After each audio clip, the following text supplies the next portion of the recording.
各位弟兄姐妹们，平安！平安！很高兴又很荣幸来到你当中，分享我这大概35年左右的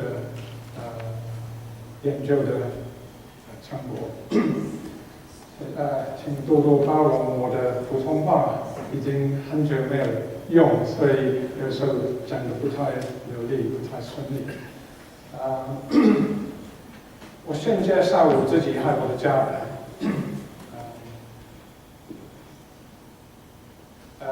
后面这个就是我的家，很大哈。这就是我们的女王的家，就是白金汉宫在这里。我是开玩笑。我这是真的是我的夫人，就是抱歉。他是姓许，双人许。我忘了那个笑话，这是我很多年自己发明的，已经忘了，所以谢谢你来提醒我。有3个女儿，都是中国来的，很领养的。右边是老大，他的名字我们取，他的名字是天恩，上天的天，恩典的恩，因为透过他就是上天的恩典领到我们家。左边就是天美，就是美丽的美，因为她是上天美丽的儿女。最小的就是天予，给予的予，它是上天给予我们这个宝贝。那么我怎么会领养这3个小孩呢？是因为我是特别好人吗？我应该将我的故事介绍给各位。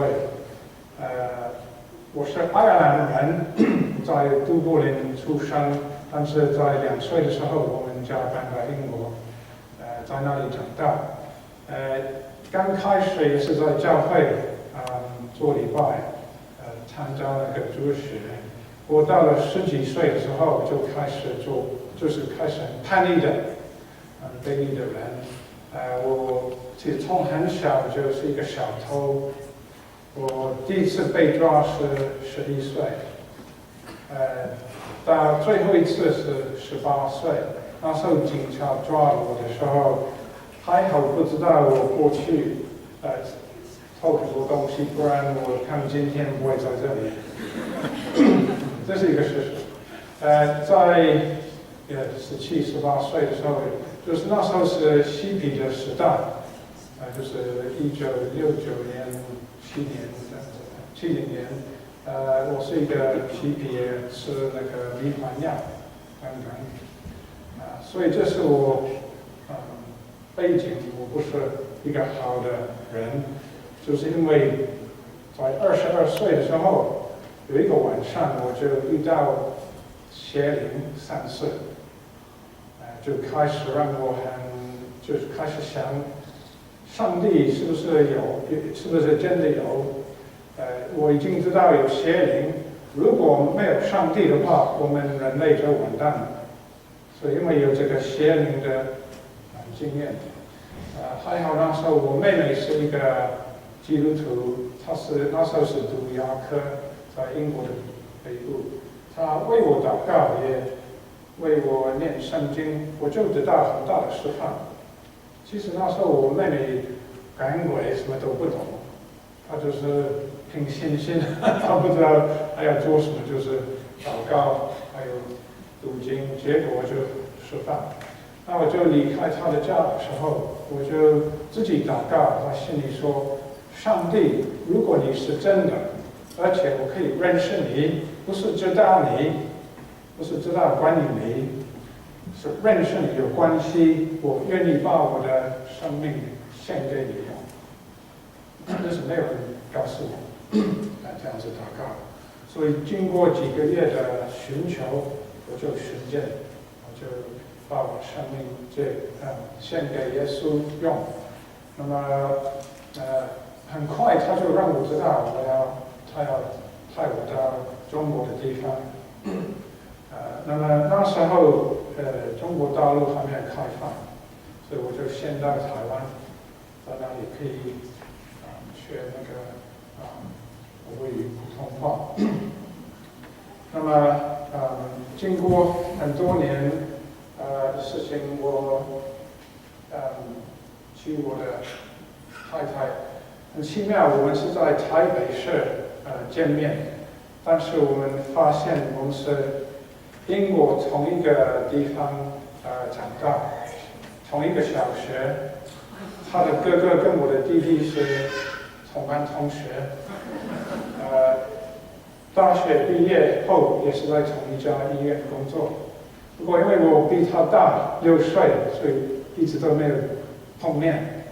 甚至于他的最好的朋友是住我的家对面，就离我的家10米。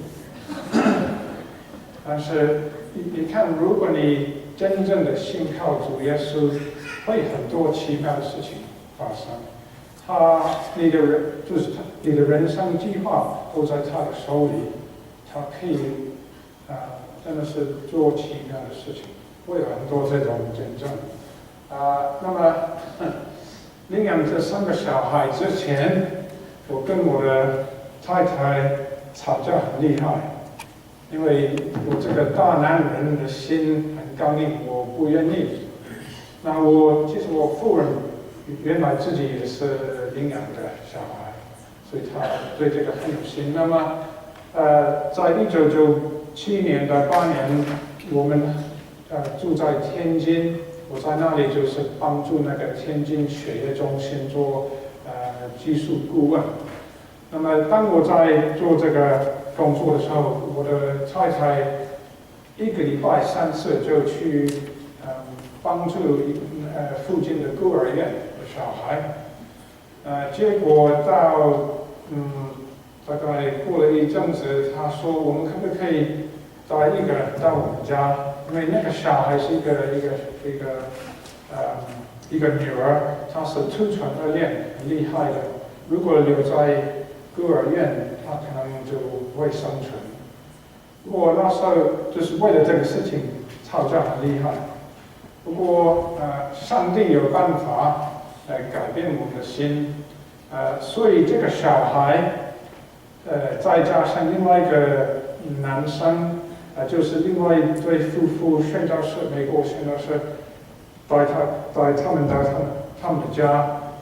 那么就是后来有一天，这个宣教士的太太打电话到我家，刚好是我接电话，她说我们这个周末就是我们的差会有一个特别的开会，那么我们已经有1个小孩，你可不可以帮我们带那个女儿，那个女的？所以我可以跟我的太太说我不要，但是为了面子，就没办法拒绝那个美国那个太太，所以上帝还是有他的办法。那结果他一开始住我们的家，那你就就爱上他，所以我就那时候决定要领养他。不过英国的政府不容许你这样子做，你必须回到英国，然后在那里开始办这个手续。所以结果后来那个女孩子，后来是那对夫妇，那个美国夫妇领养他。其实我去年。已经好几年没有见过他到英国找我们，所以也是很奇妙的事情。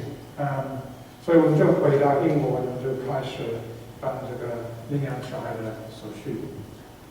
所以 ，next slide please， 下一张，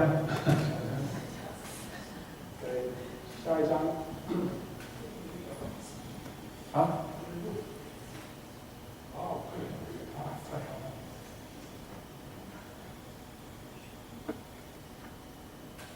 了。对。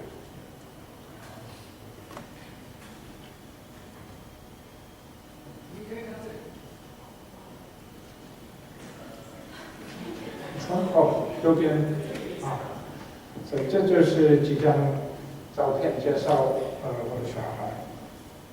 这是今年或是去年的那不是，这个不是，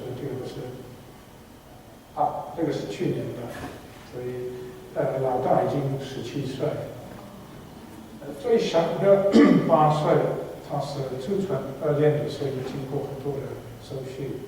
我最后会介绍一个奇妙的事情，关于第3个。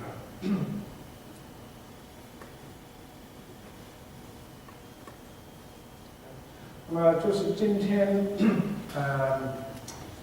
就是要介绍在中国古代的文化里头，上帝有留下见证。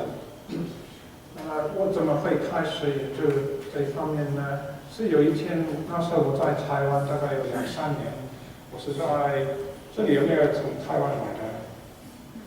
有几位啊？我是先到，就是1979年1月的时候，我先到台湾东部花莲有一个基督教医院，美国基督教叫做门诺医院，我在那里担任那个检验室主任。那么我一个同事请我到他的家，他的家是在医院的后面的一个渔村里，那个渔村的人都是拜偶像的，所以我就在他的家跟他一起喝老人茶，突然他的弟弟那时候大概17岁，就问我说：“你怎么会想到台湾来？”所以我就跟他做我的见证。我以为我替上帝替耶稣说得很好，不过他不认为。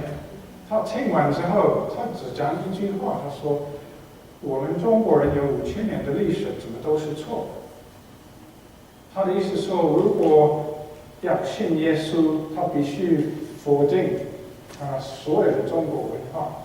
那么那时候我的看法就是，对了，就是要完全否定。不过还好我没有说，我就闭口。不过结果当我回到医院的宿舍当中，就是奇妙，就是有一个祷告从我心发出来。这个祷告就是这样子，我说：上帝，你在中国的文化里头有没有为你的名字留下见证？那么没有听什么声音，就是这样子祷告。后来就慢慢的开始读那个45经，孔子、墨子、老子的一些道德经什么，然后之后我就看到一本是关于中国文字的创世纪的故事，是我后来的那个跟我一起合著的那个李美基师的书。不过那时候他是用现代的文字来解释这个创世纪，所以其实很多学者就可以很容易反对，因为我们应该用最古老的文字，那就是甲骨文。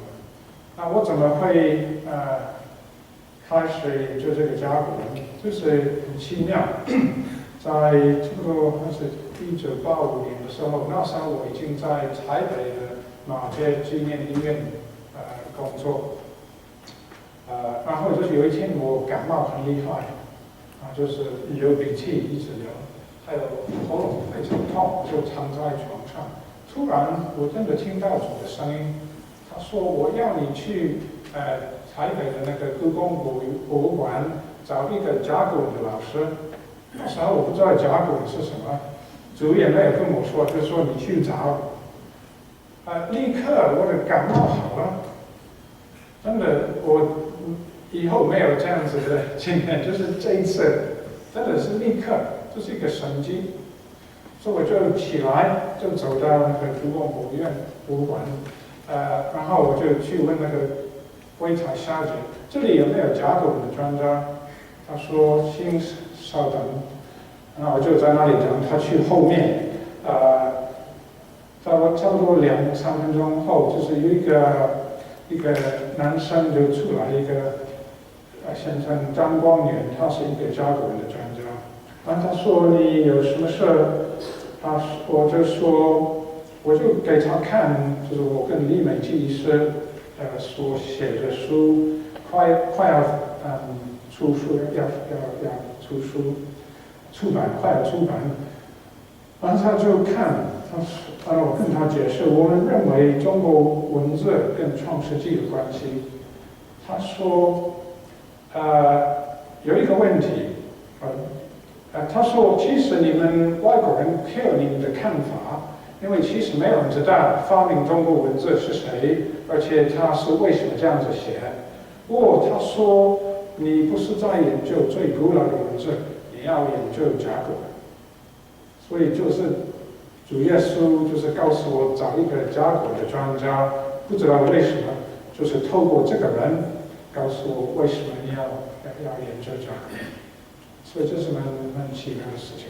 而且那个人，那个张光远先生，他不但如此，他也帮我印一本那个甲骨文的字典，免费的印给我。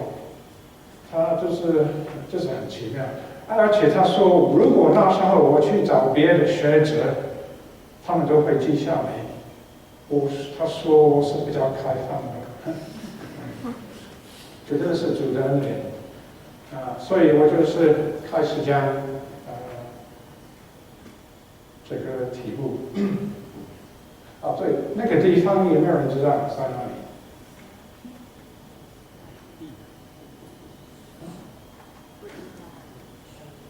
什么地方？曲阜，孔子的老家。这是孔子的房子的原来的位置。不过因为孔子已经2500年前过世，他的房子也早就坏掉了。我这是纪念他的房子的位置。在旁边我们也可以看空宅古井这是我比较年轻的时候，这是他喝水的那个地方，所以这个很值得去看。那么到底，我相信大家一般的中国人，在一般的中国人的心目中，孔子是一个伟人，也没错，他就是。不过他就是人，跟你我一样，这是他自己对自己的身份的看法。我们看他自己写的，这是原文。孔子说：“若说圣人与仁人，那我这样感当，我不过是想不厌其烦地去学，不懈怠地教人，可说就是如此而已。”所以孔子他说：“我不是圣人，我不是仁人，我不是完全，我是人。”那既然是这样子，我们也不应该觉得很惊讶。因为他是人，他也死了，这是他的愤怒。然后旁边是他儿子的愤怒，所以他也做过爸爸。对面是他孙子的愤怒。这个地方就是孔明，所以如果你姓孔，你有这个在那里买账。不过今天就算你有姓孔，你还要出钱。不过至少我姓鲍我不能，就算有钱，我不能在那里买账。所以既然孔子就是一般的人，也是一个爸爸、祖父等等，他的信仰是什么呢？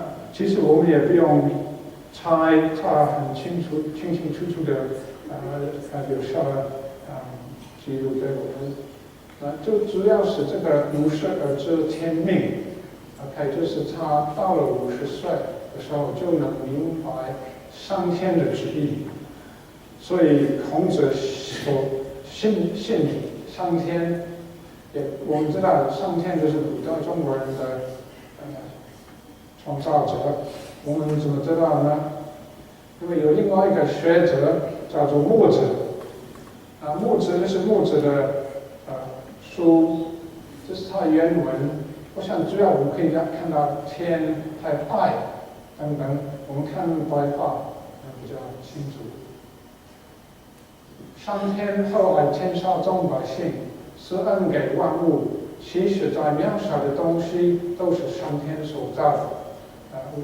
因为时间的关系，我可以自己读。主要就是牧者、孔子信上天，而且这位上天是爱我们，而且他是创造万物的主宰。连最小的东西都是他所造的。那么，古代中国人除了称呼他们的神为上天，也称呼他为上帝。这位东汉的学者郑玄他说：“上帝者，天者别名。”意思说，上天的另外一个名字就是上帝。所以，上帝这个名称不是来自西方到东方，就是你们自己的祖先信仰。而且敬拜上帝或是上天的记录，看最早之一是在上书，上书是书经，就是孔子所编辑的那个古书。我们看到舜在西元前2255年左右是类于上帝，又看到上帝这个名字。在4000多年前是中国人的信仰，翻译就是他向上帝献祭。所以我们另外一个很重要的一点是，当他们敬拜上帝是用献祭的方式，跟那个古以色列人一模一样。所谓的那个昭示或是祭天大典。那么这个祭天大典在哪里举行呢？那个司马迁，在《史记》，司马迁也是在这个时候在《史记》，他说：“此泰山上，如土为他以祭天，报天之功。”所以我们知道是在泰山。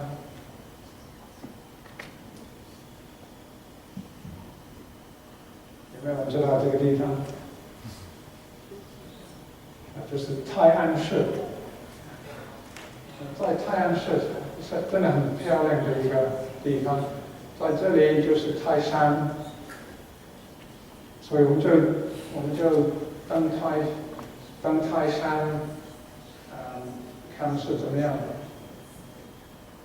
记不记得孔子也说登泰山而小天下？孔子也曾经参加那个祭天大典，因为这是他的信仰。这个地方也就是1545米高的那个一座山，这个就是祭坛的位置。这就是每年一次，中国的皇帝以大祭司的身份，代表中国人来向上帝或者上天献祭。做这个献祭就是做赎罪祭，跟以色列人一模一样。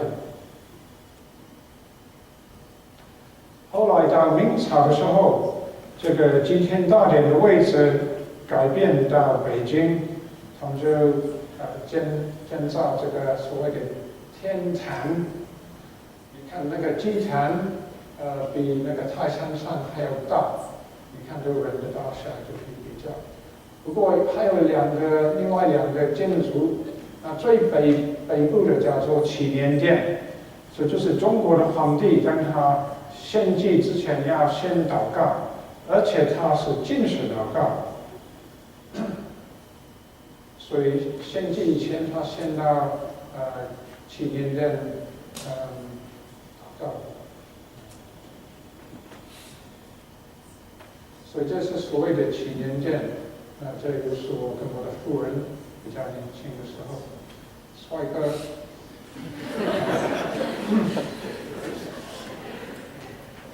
如果我们，对不起，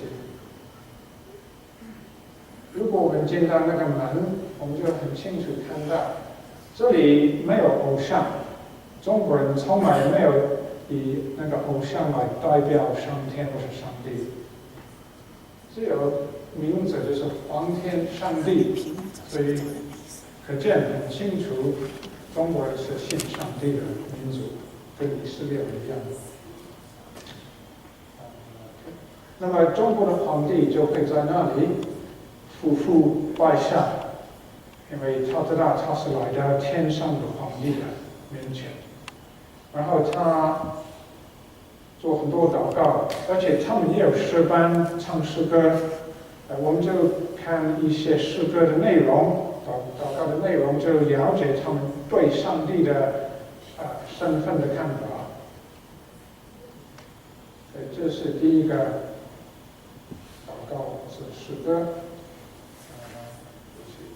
这是原文这是白话。上帝一下命令，就有了天地人类的存在。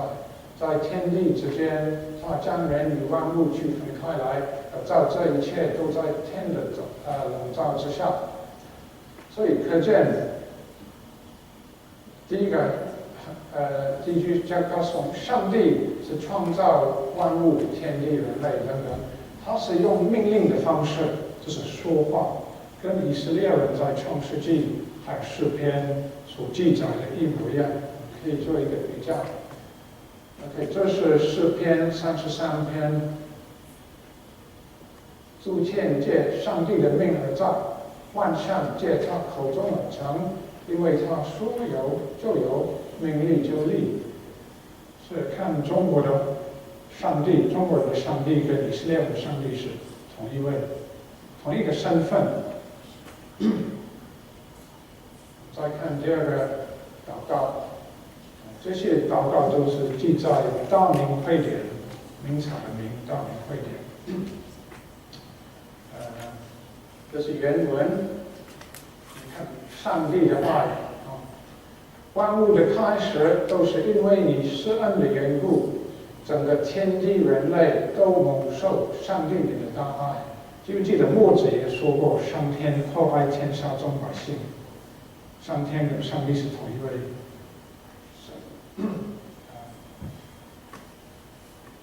万物都亏欠了你的美德，谁知道这些祝福都是从哪里来的呢？哦，上帝，唯有您才是天地万物真正的始祖啊！这个意思说，就是上帝好像我们的天父，就是像父亲一样。最后一个祷告文，就是在祭天大典所用的祷告。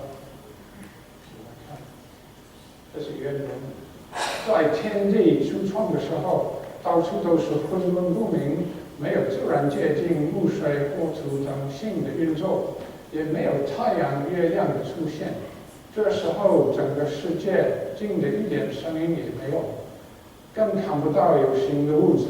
然而，一旦神皇就是上帝出来统管，就有了黑暗和光明的分别。他创造了天地万物和人类，使万物世世代代地延续下去。这个又是确定上帝和上天是宇宙万物的主宰、创造者。他也就是我们可以跟创世纪第1章比较。那么这些祷告完了，诗歌唱完了，中国的皇帝就来到祭坛上，在这里他献一个没有缺点的牛犊，必须没有缺点的，因为是象征将来要来的救主，必须是完美。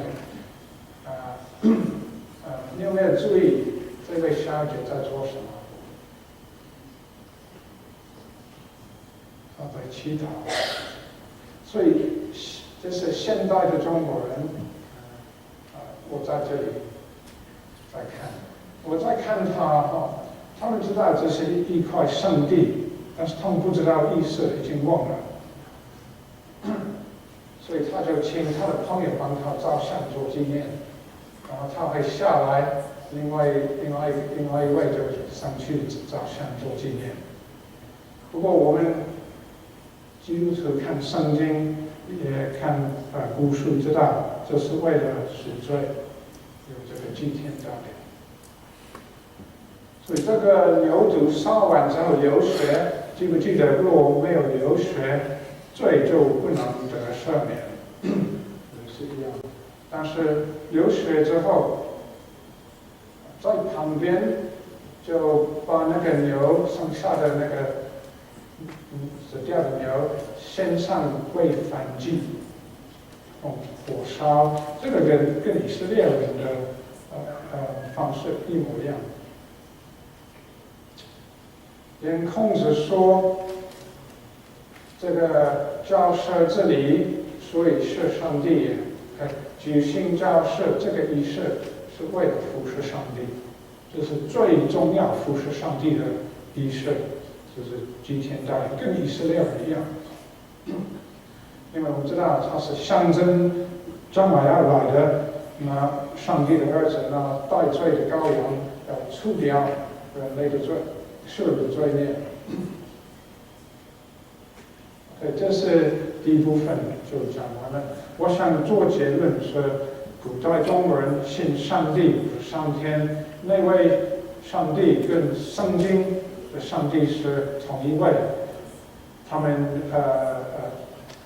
敬拜他也是跟以色列人一样用献祭的方式。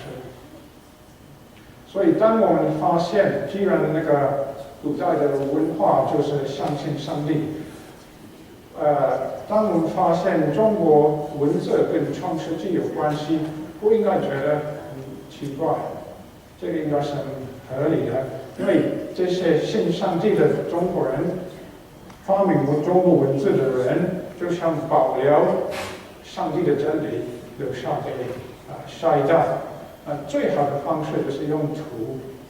因为中国文字就是象形文字，所以我们就以这个方式来看几个文字，表达亚当夏娃在伊甸园所发生的事情，为什么中国人跟以色列人要献祭，我们用中国文字来明白。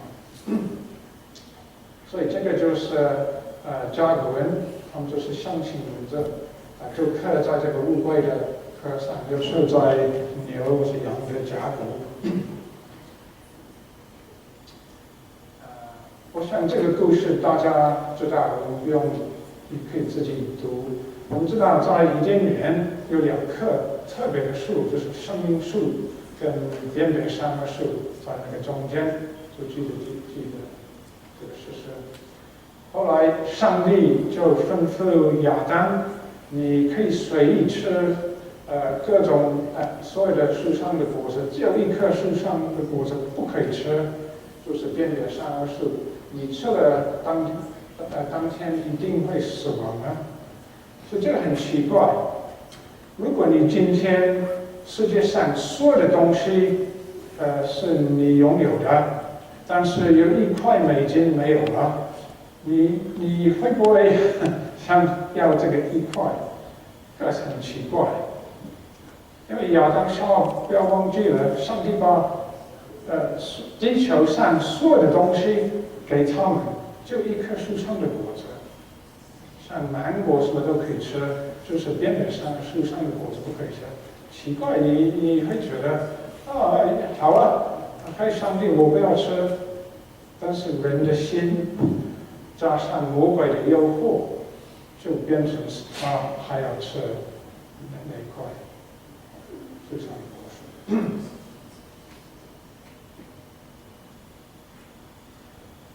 也可以，所以我们就先看几个甲骨文。这个就是木树，就是1棵树的形象，就是树枝在这里，树根在这里，这简单。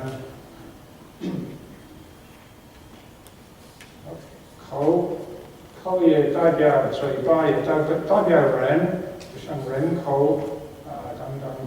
所以它的意思是，就是口、嘴巴也可以代表一个人。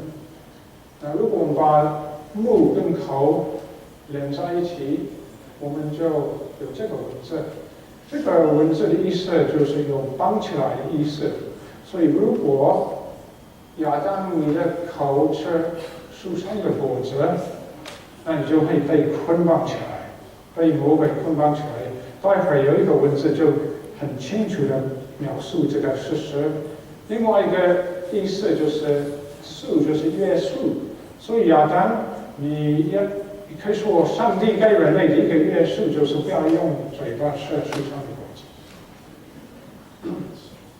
也可以说上帝给人类的一个法律的一个诫命，也是跟一棵树有关。左边的就是行走的行，所以走到一棵树，用手摘果子，这个就是第一个法律，就是不要在这个边边上的树上的果子，就不要走到那边。他也可以说，上帝告诉第一个人，就是人的，从侧面看，你看到手。OK， 中国文字不画头，只有在蛇才有这个画头。所以我们看，就是第一个人亚当要分析清楚哪一棵树可以吃，不可以吃。那我们也知道，有那个蛇魔鬼进来伊甸园，就想办法让亚当夏娃吃禁果，这样子上帝必判死刑，因为上帝不能说谎，而且上帝是正义的，所以如果亚当夏娃吃了禁果，他们就要死了。所以魔鬼知道他很聪明，所以他先找那个女人。不要忘了，这个命令，亚当是直接从上帝的口听到的，夏娃是间接的，所以在这时候，亚当应该保护他的妻子，但是没有，而且亚当在这时候也是在场，所以这是更糟糕了。所以他就开始告诉女人其实你这是女人回答蛇，其实最好我们当魔鬼来引诱我们不要跟他谈话，就马上奉耶稣的名把他赶走，不然你会失败的。因为他有几千年的这个经验，他知道怎么攻击我们。所以结果到最后，那个蛇跟夏娃说，其实上帝在说谎，事实上是魔鬼在说谎。他说你吃了那个果子，其实你会变跟上帝一样。哇，这么好，我可以变跟上帝一样，那么好的成果。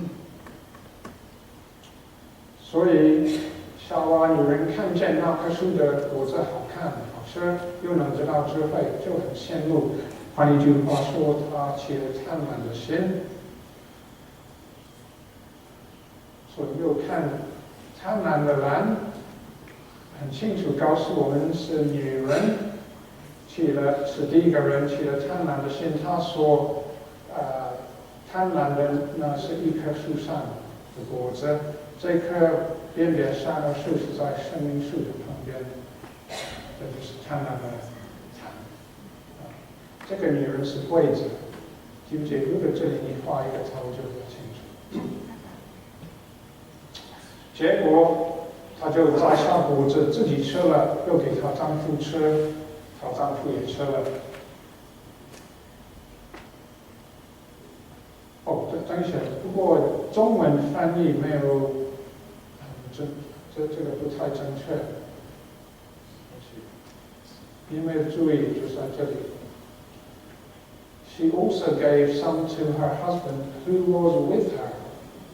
这是希伯来文的原文，就是有亚当和来在场，但是中文好像没有描述这个。那结果我们知道，有很多的咒诅临到人的身上。第一个就是怀孕生产都是非常痛，还有就是男人要管辖女人，所以夫妇关系也破坏了。还有呢，也就可以说人类的困难或是困苦的来源，就是因为一棵树在这个伊甸园里头。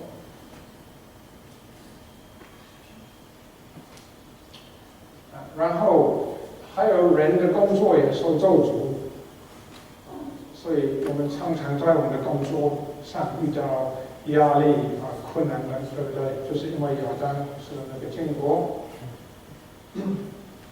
还有那个地要长出荆棘和距离。这个文字呢，就是人类的苦楚又是跟这棵树有关，所以记不记得？边别善恶树是在生命树的旁边。那这个有没有人知道这个是什么？是一个角，那就是甲骨文的听者的之，就是一个角。这个就是丁，男丁丁的甲骨文。所以当第一个男人听着在不应该听的边别善恶树。吃那个果子在生命树的旁边，就带来苦楚。还有就是说，在周查的时候，这个文字还有另外一个意思，就是激励，就刚好跟圣经所记载的意思。还有呢，所以夫妇关系开始出问题，还有生产怀孕也很痛。还有工作很多受咒诅，连第一个家生第一个凶手，第一个杀人，就是那个老大该隐，就是凶。你看到人的家族的切法，就是人从侧面看，再加一个头，也许表示哥哥在家庭里头说话有一些权利，长者的意思。这个凶呢，它变另外一个凶，就是凶暴的凶。所以该隐哥哥杀了他弟弟，所以你看这次这个凶，这次有两只手在抓另外一个人，就是他的弟弟，就是处罪，就是第一次的凶暴的工作。那还有另外一个也不一样的地方，就是这里。就有一个新的一个记号，因为记不记得该隐杀了亚伯以后，上帝立一个记号给他，就是为了保护他。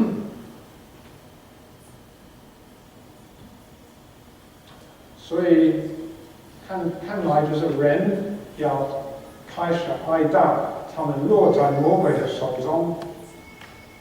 OK， 我们看人。甲骨文写法，这里就是蛇，把它绑起来，捆绑起来，所以亚当夏娃这种哀悼，就是哀悼的意思，他已经就是他哀悼的原因是因为他落在魔鬼的捆绑里头。我们都是这样子，就像我青少年的时候遇到这个邪灵，就是因为亚当开始。魔鬼有权势，不过有好消息，上帝并没有就觉得亚当夏娃，就是你应得的这个结果，活该。上帝不会这样子。记不记得墨者还有其他的中文说上帝爱人，所以上帝，但是问题是上帝是正义的。他必须判死刑，所以就是亚当夏娃要死，或是另外一个完全人没有罪，可以替代他们，代替他们。所以在创世纪第3章第15节就开始预言，有一天女人就是夏娃的后裔要来压上蛇的头，不过同时她的脚跟也受伤，所以很奇妙。蛇的加骨写法，我没有看到那条蛇，又是那个脚，就是要压伤她的头，不过同时女人后裔的那个脚跟也要受伤。所以这里是用那个脚代表这2个意思，压上蛇的头，还有就是他也自己要受伤，这样子可以拯救。那么孔子说，破罪于天，无数导言，人若违背上天，那么他就再没有可以祷告的对象了。孔子说，就是说，当我们犯罪，我们跟上帝会隔绝，因为上帝是圣洁的，不能让罪来到他的前面。所以连孔子知道这个罪的问题，所以他也参加祭天大典，为了赎罪。所以上帝怎么解决亚当夏娃的罪呢？圣经告诉我们，主上帝用兽皮做衣服给亚当和他的妻子穿。兽皮来自杀动物，所以第一次的祭天大典是在伊甸园那边，就是所以为什么中国人跟以色列人举行祭天大典呢？就是跟着这个那么我们知道，其实这个动物死了，没办法解决人的罪。人死了，所以人犯罪了，人应该死，不是动物。不过这个动物在这时候死了，被献祭，是为了象征，在人类的历史当中，有一天，主要来另外一个完全人，要代替有罪的人，死了受审判，这样子我们可以蒙赦免，可以跟上帝和好。所以不是我们人靠做好事解决罪的问题，上帝不接受这样子的做法。中国文字也告诉我们这个事实，这个是义，怎么成为一个义人呢？我怎么成为一个义人呢？就是靠这个羊的献祭，羊遮盖我就可以蒙赦免，上帝就把我判断是一个没有罪的一个义人。还有就是我旁边就是手，右边是歌，是我的手拿那个武器献祭杀羊，结果我的罪蒙赦免，我是一个义人。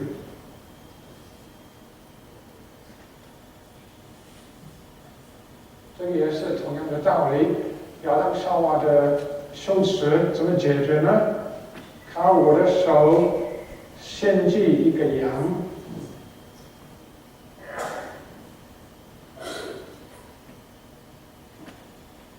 而且我们知道，那个以赛亚有预言女人的后裔的一些身份。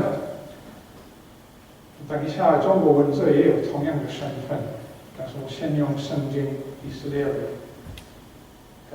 那个以赛亚是有一天一个童女要怀孕生子，这个童女非常重要，为什么呢？她不能就是一般的人，因为我们都，如果我们是亚当的后代，我们都有亚当的罪遗传到我们的灵上，我们的身上，所以必须有一个童女，就是没有一个男女关系，生的小孩。所以这个儿子是人的，但是他是女人的后裔，而不是男人的后裔。还有人要称呼他以马内利，以马内利的意思就是上帝和我们同在。所以这个人不但是这个儿子不但是人，他也是上帝。这样子他能够做一个完全人，是很奇妙。而且我们知道，到新约时代，当这个女人的后裔要出现在罗马时代的时候，就是我们在那个童女就是玛利亚，然后天使对约瑟说，玛利亚就是她要生一个儿子，又是他就是人，他是人物。你要给他取名叫耶稣。那耶稣这两个文字，看起来是没有意思，但是在原文，耶稣这个名字就是上帝或是耶和华拯救，上帝拯救，所以就是表示他不但是人，他也是上帝，因为他将拯救他的子民脱离他们的罪，这是耶稣要做的事。那么我刚说中国文字也有同样的道理存在。我们要先看上的文字，那这个不是1、2的2，甲骨文的2是2条线长短一致的，一模一样。这是上面的上，下面的下是那个短的在这里，这是上。快要结束了这是大，那大就是一个人这样子，所以我就画那个头比较清楚，就是尊贵伟大的意思。如果把上跟大联合起来，就是天的甲骨文。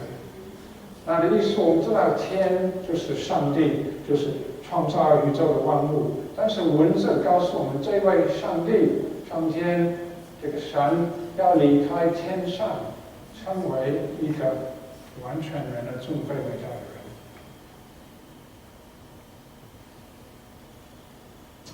然后这位又是上帝又是人，这是他要成就的事情，就是做我们的救主。这个也是以赛亚书所说的，他担当我们的忧患，背负我们的痛苦，他为我们的过犯受害，为我们的罪孽压伤。因他受的刑罚，我们得平安；因他受的鞭伤，我们得医治。所以就是这位耶稣，就是天成为人要做人的代罪的羔羊。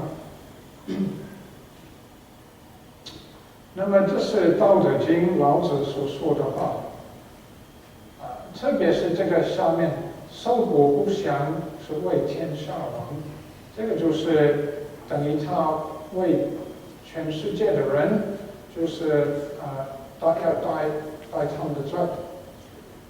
这样子，我们知道，当你罪的公价是死亡，所以这个很奇妙，这个人要做世界的王那但是我们知道，因为受审判为罪受审判会死了，表示这个人也是会复活，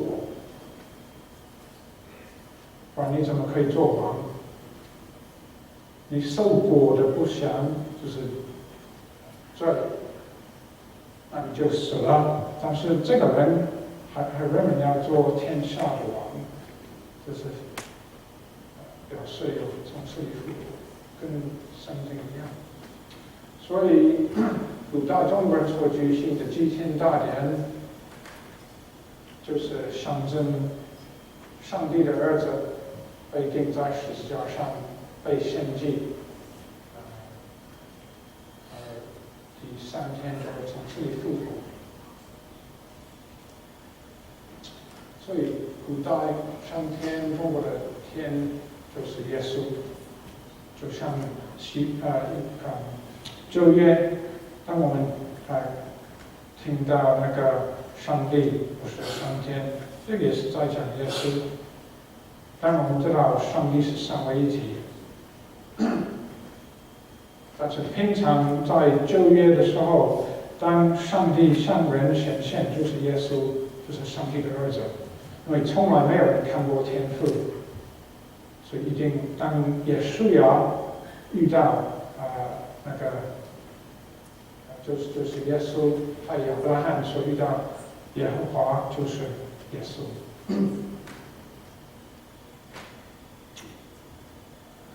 这个也是同样的意思。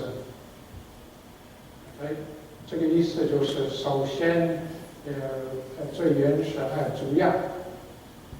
记不记得上帝就是先也是从最开始也是最重要的，所以就是那个从上头来的人有这个身份，跟上天一样。那么我最后就是要给大家看这个是诗经，也是45经的一个记载，一个诗。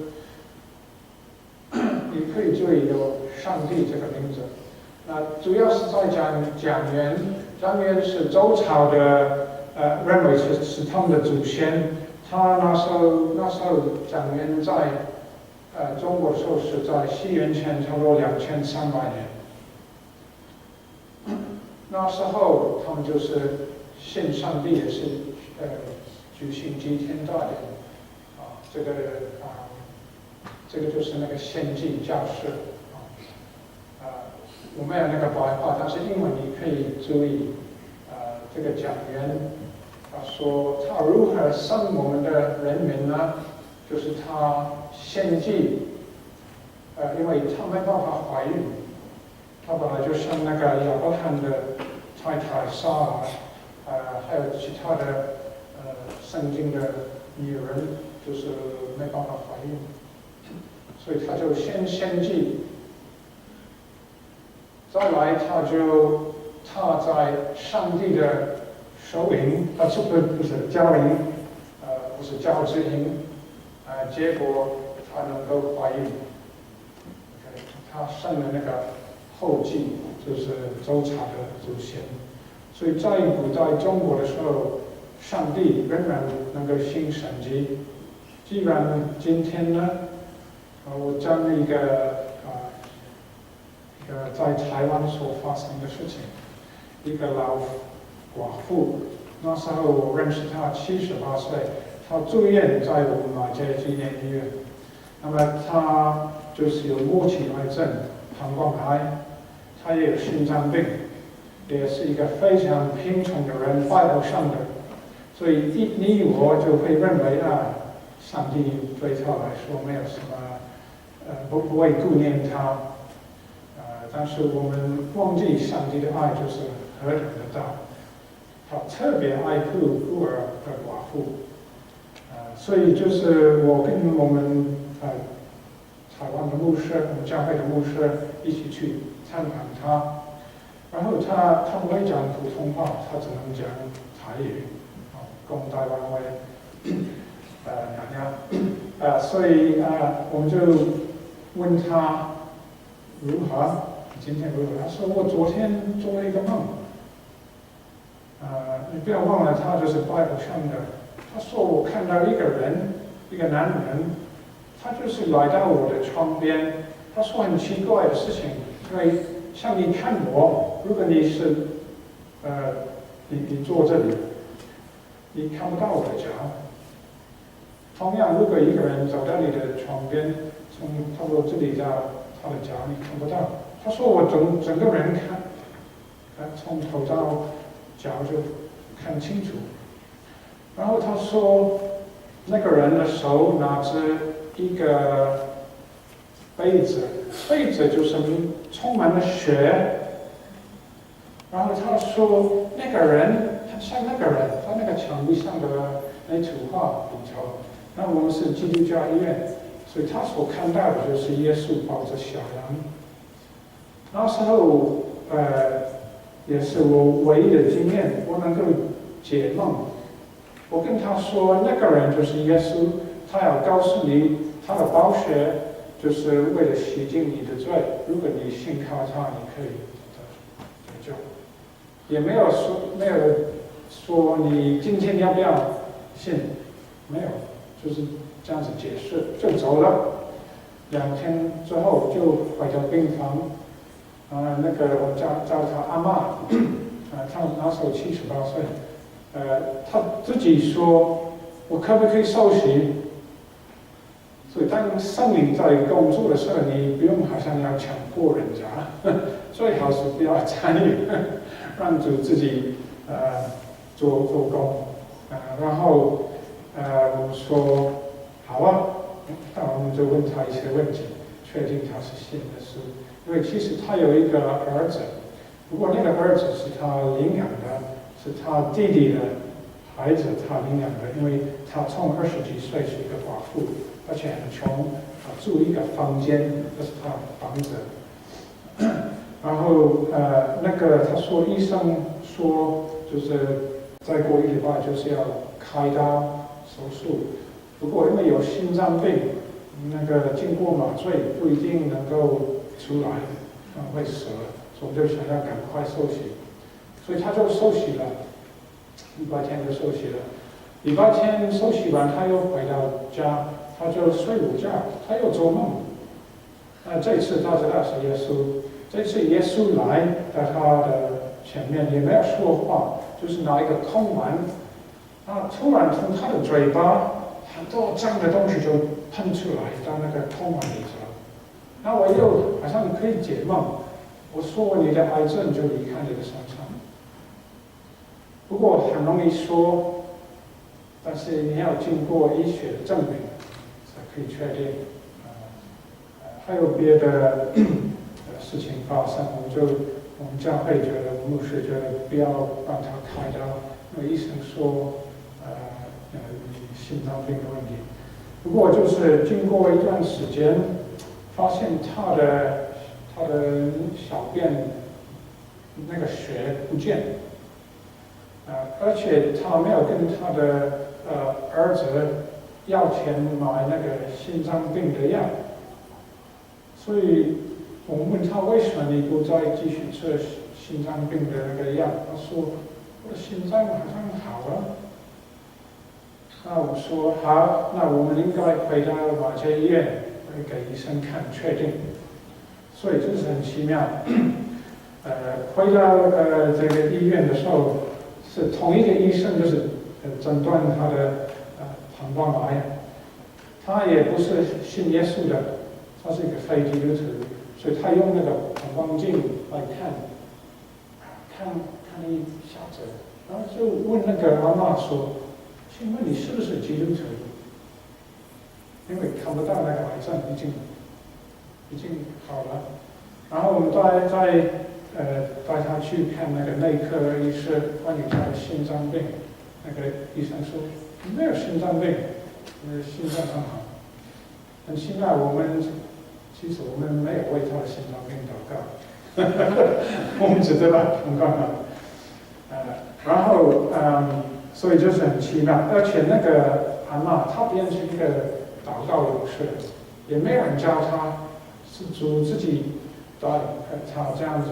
所以我记得有一天我们去拜访她，她的儿子说，他现在在床上祷告，但是看他是匍匐在床上一直祷告，他变成一个祷告勇士，而且他也不认字，他能够就是认识圣经是用背，但是用听台语。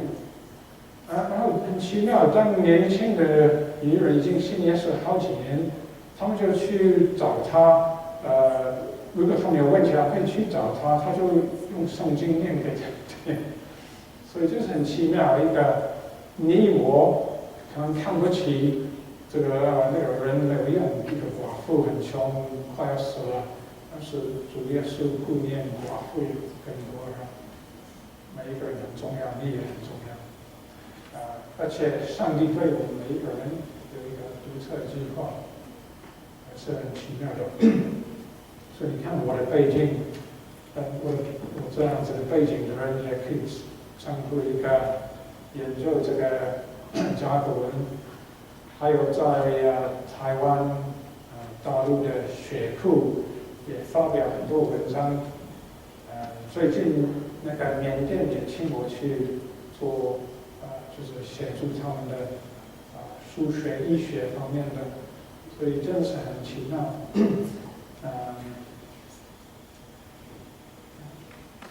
最后一次的，就是这个小孩，他是突唇恶练的。当我们领养他的时候，他是一个不看你的人，不看你的眼睛。那时候已经1岁多，也没办法坐起来，他也不能吃东西，他就是喝牛奶。然后他就一直这样子，他的头，然后就那时候我们怕他是脑袋有问题，不过因为当天早上我们接他的时候，上帝给我一个应许，那时候我们还不知道他的问题，就是诗篇68篇第5节，上帝在圣所做孤儿之父，做寡妇的伸冤者。然后在下一句就是上帝叫孤独的人有家。所以就是我们知道这位天鱼就是上帝给我们的这个礼物，真的是上帝放在我们的家中，所以我们就开始相信，主有他的心意，把这个小孩放在我们家。他也经过很多的手术等等。那么到今年1月的时候，他已经8岁，但是他读书的年龄4岁2个月，但是到了今年7月就是8岁，奇妙就是突然，他能够开始读书，所以他一天到晚可以听他在念书。所以从4岁2个月到他的真正的年龄的能力所以不管我们遇到任何的困难、任何的问题，我们可以带到主的面前。我知道这个小孩还有很多其他的事情，但是我们相信上帝的恩典够用，所以你的身上所有的事情，主是你的答案，但是我们必须抓住上帝的应许，做我们的祷告。所以就讲到这里。这是有问题，我说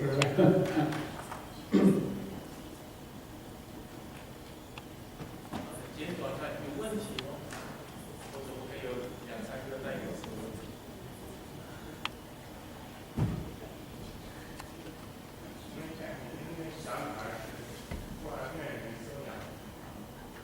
所以他是孤儿院收养的小女儿。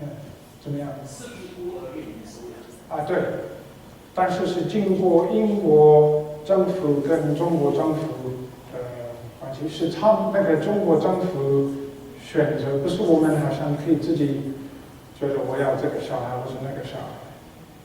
所以对我来说是上帝选择给我。圣经说是上帝把那个孤独的给他们有家。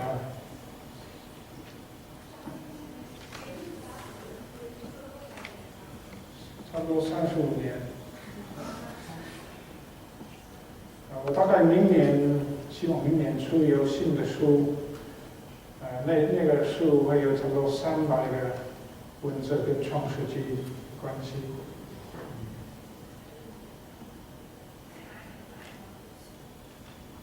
哪一本书？我的书 OK， 中文的 OK 有2种，一个是繁体字，一个是简体字。简体字你可以在我的 website 免费 download， 还有其他的福音单张也在那里。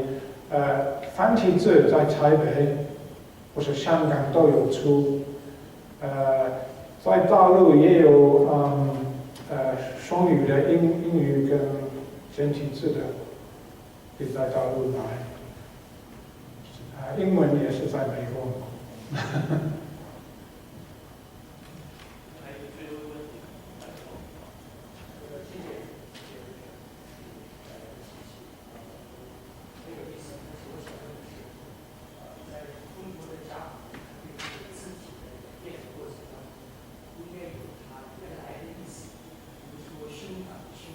用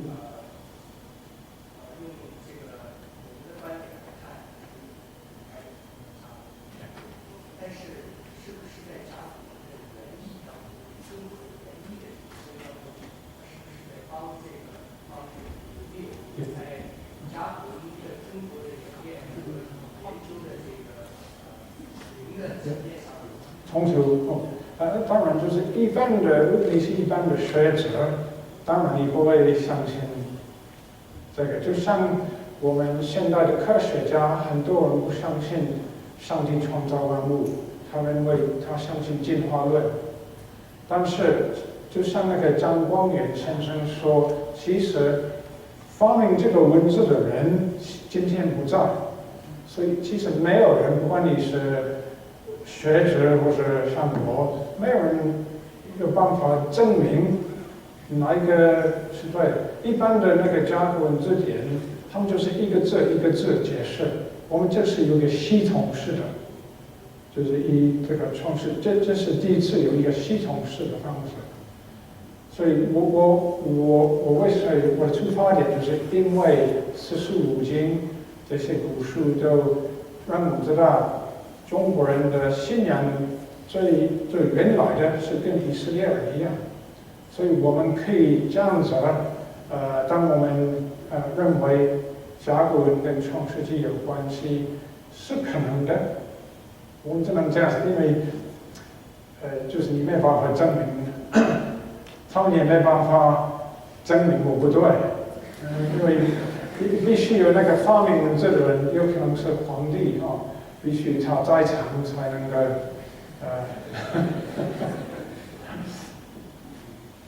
你也认为那个你相信是超级造物吗？什么？超级造物。哦，目前是这样，我相信，因为我没有别的理论，不知道，不过也有另外一个我自己的想法，不一定是对的。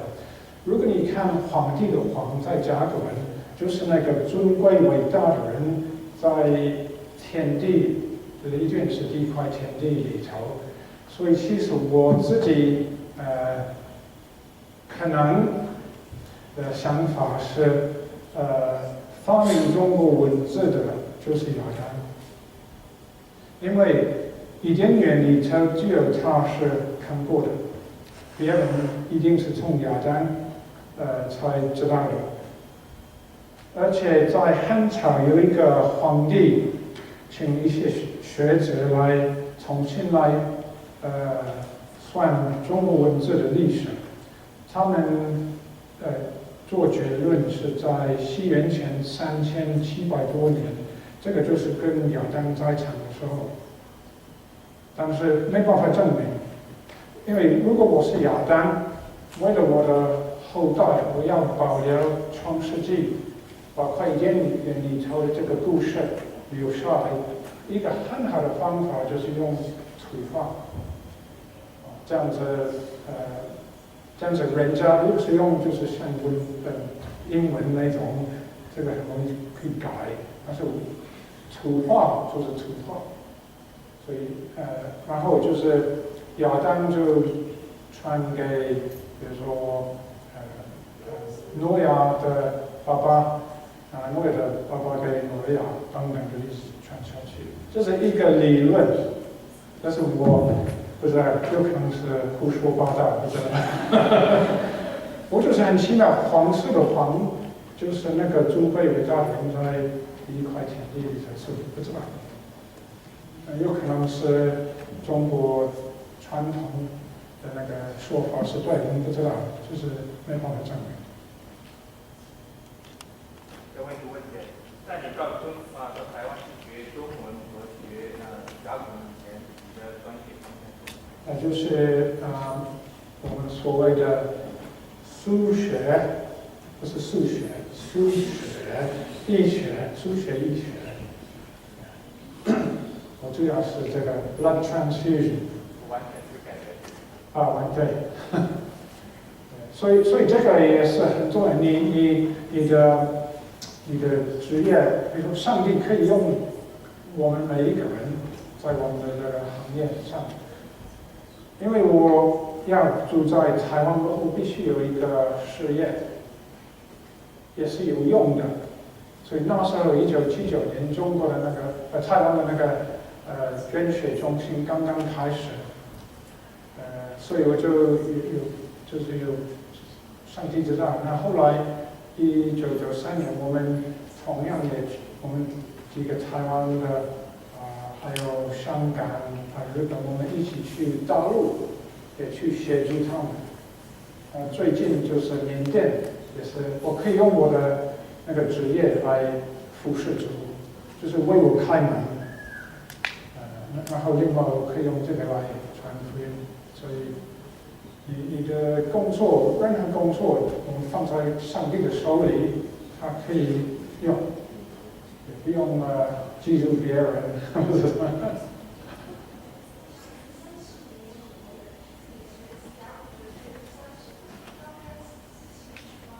对，对，就是记不记得当我感冒的时候，就是很清楚听到主的声音，跟那个张光远先生，就是慢慢的，我们就是已经开始有觉得中国文字跟创世纪有关系，不过就是不知道最古老的文字是什么。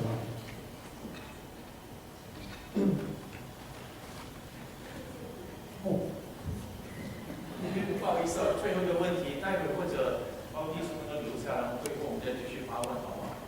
最后一个问题。